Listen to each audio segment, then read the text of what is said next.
Marahil ay alam nyo na ang buhay ko sa unang liham naging inspirasyon na pinakinggan ng karamihan. Ngayon pakinggan mo aking estado at kalagayan. Ako nga pala si Lando, ang tunay mong kaibigan. Gregor, iyo pa bang natatandaan?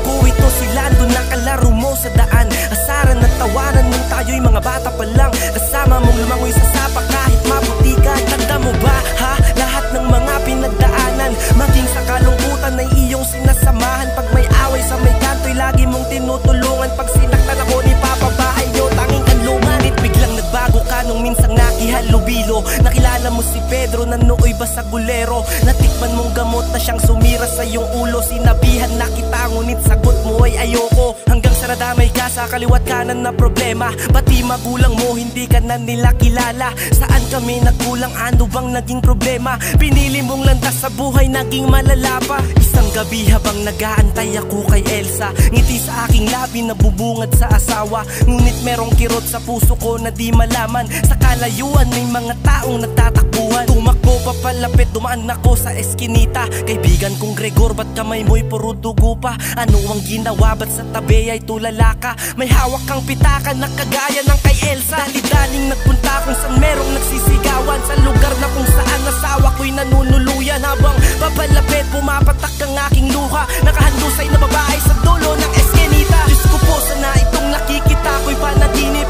Imahinasyon sana o gawa-gawa ng isip. Akin nang nilapitan, puso ko'y biglang nadurog. Babae kong mahal habang buhay ng matutulo. Naalala ko lahat, ilang taon na ang lumipas. Sakit at galit na sa puso ko yung pinaranas. Gregor, aking kaibigan na sumira sa aking buhay. At kay Elsa na mamahalin ko habang buhay. Patawad, patawad, patawad.